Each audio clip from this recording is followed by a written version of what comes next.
মালদ্বীপ একটা রিসোর্টে গেলেই নাকি লক্ষ লক্ষ টাকা লাগে। সবগুলা রিসোর্টে আপনি 50% অফার পাইবেন। পাসপোর্টটা ভারী করতে চাইতেছেন, ভারী করা বলতে কি যে আপনি ভালো ভালো দেশ ভ্রমণ করতে চাইতেছেন, ভ্রমণ করার পরে আপনি যখন একটা সেনজেন ভিসার জন্য আবেদন করবেন।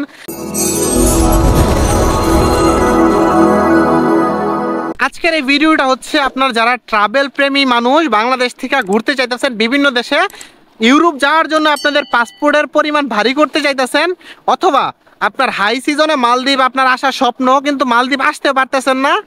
বর্তমানে জুন জুলাই মাস মালদ্বীপে কিন্তু একদম লো সিজন ট্রাভেলের জন্য, সবচেয়ে টাকা খরচ কম হয় এই মাসগুলোতে, জুন জুলাই এই মাসগুলোতে আপনার লো সিজন মালদ্বীপে। এখন সবগুলা রিসোর্টে আপনি 50% অফার পাইবেন। আগে যদি আপনার 1 লক্ষ টাকা লাগতো, এখন 50,000 টাকা লাগবে, এটা একটা কথার কথা। আর আপনি যদি মালদ্বীপ ঘুরতে আসেন তাহলে আপনার টিকিটের টাকা ছাড়া ভিসার কোনো টাকা পয়সা মালদ্বীপ আমি জানি যতটুকু যে জমা দিতে হয় না। এখানে আপনার ওপেন ভিসা বা এয়ারপোর্ট থেকে তারা সরাসরি যে ভিসাটা আপনাকে দিয়ে দেয়, ট্রাভেলের জন্য 1 মাস সময় থাকে। সো আপনি যদি মালদ্বীপ ঘুরতে আসেন, এখন আপনি মাফুসি আপনার জন্য বেস্ট হবে, অথবা মালদ্বীপের যে দ্বিতীয় শহর হুলহুলে মালে বা হুলে মালে যেটাই আমরা বলি, ওইখানে যদি আপনি থাকেন তাহলে আপনার জন্য খুবই খুবই ভালো হবে। আপনার একটা দেশও ঘোরা হবে, সাথে সাথে আপনার কম খরচে কিন্তু এখন ঘুরে যেতে পারবেন।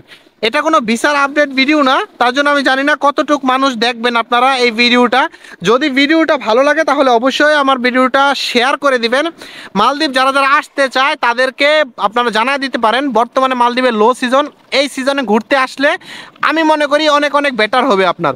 আর শহরে থাকার জন্য কিন্তু তেমন টাকা পয়সা খরচ হয় না। আমাদের কক্সবাজার যায় থাকলে যে খরচ হয়, মালদ্বীপের মালে শহরে বা হুলে মালে শহরে থাকলে সেম খরচ হয় এখানে।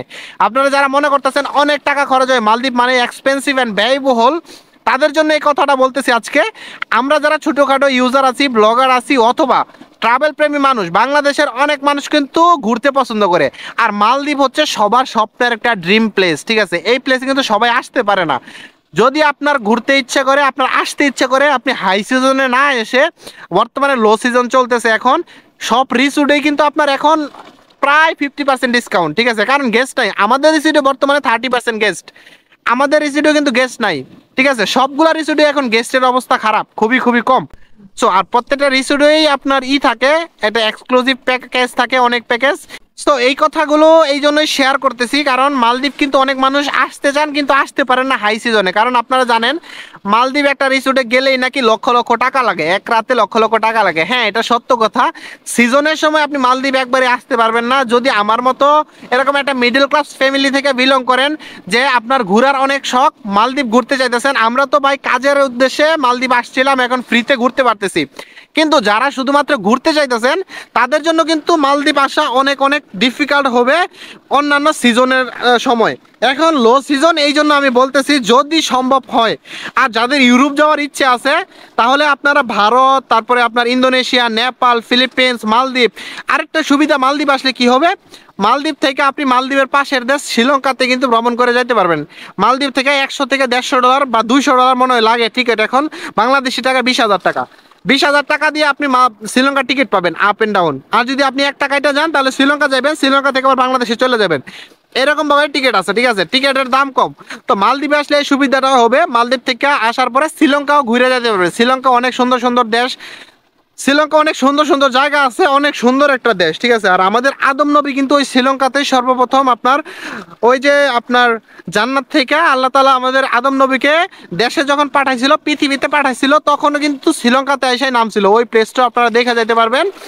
আমাদের নাদির ভাই কিন্তু ওই রকম প্লেস, ওই প্লেসগুলো দেখা হয়ে গেছে আমাদের ব্লগে, ঠিক আছে? আমরা কিন্তু অনেকেই দেখি। নাদির ভাই কিন্তু আমাদের বাংলাদেশে একজন ইন্টারন্যাশনাল ব্লগার। সো তার ভিডিওগুলো কিন্তু আমার কাছে অনেক অনেক ভালো লাগে। আর আপনাদেরকে এই কথাগুলো এই জন্যই বলতেছি যে মালদ্বীপ বর্তমানে যে একটা সুযোগ সুবিধা আছে, যদি কেউ চান ট্রাভেলের ভিসাতে ঘুরতে আসতে পারেন, ঠিক আছে? আর আসার পরে যদি কোনো ধরনের হেল্প লাগে তাহলে ভাই আমরা আসি, নক করতে পারেন। বা কিভাবে আসবেন যদি এরকম কোনো প্ল্যান চান তাহলে কিন্তু আমরা দিতে পারি, যদি আপনার ভালো লাগে ঘোরাঘুরি আর কি, ঠিক আছে? যদি কোনো বিষয় নিয়ে আপনি অনেক ঘুরতে চান কিন্তু সব বিষয় আপনি জানেন না, যখনই আপনি বিপদে পড়বেন তখনই কিন্তু আপনি পাশে কিছু পাবেন। যখন আপনি চিন্তা করবেন যে ভাই আমি ঘুরতে যাবো কিন্তু আমি কিভাবে যাবো, বাড়ি থেকে যদি আপনি বের না হন তাহলে কখনোই ঘুরতে যেতে পারবেন না। আমি যখন জীবনের প্রথম কক্সবাজার গেছিলাম, আমি জীবনে কক্সবাজার যাই নাই, তখন শুধু স্বপ্নই দেখতাম যে কক্সবাজার কিভাবে যাব, আমি কোনো কিছু চিনি না বাড়ির বাইরে। কিন্তু যখন ইউটিউবে ঘাটাঘাটি করলাম যে কক্সবাজার কোন থেকে যাওয়া যায়, কিভাবে যাওয়া যায়, ওইভাবে যাই বাসের টিকিট কাটলাম, টিকিট কাটার পরে বাসে উঠলাম, উঠার পরে দেখি সকালে কক্সবাজার নাইমা পড়ছি, কক্সবাজার থেকে হাইটা হাইটা ঘুরতে ঘুরতে একটা হোটেল নিয়ে আনিছি, হোটেল নেওয়ার পরে যে ভাবলাম যে কই সবাই দেখলাম সমুদ্রের মধ্যে এসে গোসল করে, ওই সমুদ্রটা কই, হাঁটতে বের হয়ে গেছি আবার সামনে দেখি সমুদ্র, কোনো কিছু না পাইলে মানুষের জিজ্ঞেস করলেই তারা দেখায় দেয়। সো আপনার যদি ট্রাভেলের ইচ্ছা থাকে, ঘোরাঘুরির ইচ্ছা থাকে, ঘরে বসে না থেকে আপনার বের হতে হইব। যদি কোনো কিছু না জানেন জিজ্ঞেস করলে মানুষ বইলা দেয় সব কিছু আজকে। আর আজকাল ইন্টারনেটের যুগ, ইন্টারনেটে সব কিছু পাওয়া যায়, আপনি কোন থেকে কই যাইবেন ইউটিউবে এ টু জেড গাইডলাইন সব আছে। তো আশা করছি আপনারা বুঝতে পারছেন। আর এটা এই সুযোগটা হচ্ছে আপনার যারা পাসপোর্টটা ভারী করতে চাইতেছেন, ভারী করা বলতে কি যে আপনি ভালো ভালো দেশ ভ্রমণ করতে চাইতেছেন, ভ্রমণ করার পরে আপনি যখন একটা সেনজেন ভিসার জন্য আবেদন করবেন, যে নিউজিল্যান্ড, সুইজারল্যান্ড, ওই দেশগুলোতে আপনি ঘুরতে যাবেন, তো ঘুরতে যাওয়ার সময় আপনার পাসপোর্ট তারা চেক করবে।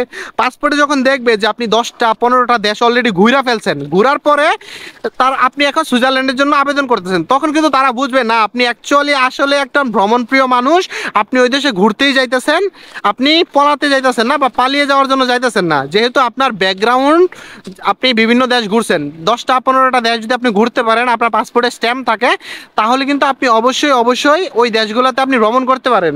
একবার যদি ওই দেশগুলোতে ভ্রমণ করতে পারেন তাহলে কিন্তু আর কোনো কিছু বলারই থাকে না, এত সুন্দর ওই দেশগুলো। ঠিক আছে, আমারও ইচ্ছা আছে ওই দেশগুলোতে ঘোরার। এই জন্য ভাবলাম যেহেতু মালদ্বীপের সিজন বর্তমানে আপনার খুবই খুবই কম, আপনি এখানে ঘুরতে আসলে টাকার পরিমাণ খুবই কম খরচ হবে, হুলে মালে এবং মাহফুসিতে থাকলে আপনার বাংলাদেশের কক্সবাজার থাকার মতোই আপনি চাইলেই থাকতে পারবেন। ঠিক আছে, তো আশা করছি বুঝতে পারছেন। যদি আপনাদের এরকম কোনো ইনফরমেশন লাগে তাহলে অবশ্যই আমাকে নক দিতে পারেন। আর আপনারা কী ধরনের ভিডিও চান অবশ্যই কমেন্ট বক্সে জানাবেন। যদি ভিডিওটি ভালো লাগে আমার চ্যানেলটা সাবস্ক্রাইব করে দিবেন, লাইক কমেন্ট অবশ্যই করে দিবেন। সবাই সুস্থ থাকুন, ভালো থাকুন, আসসালামু আলাইকুম।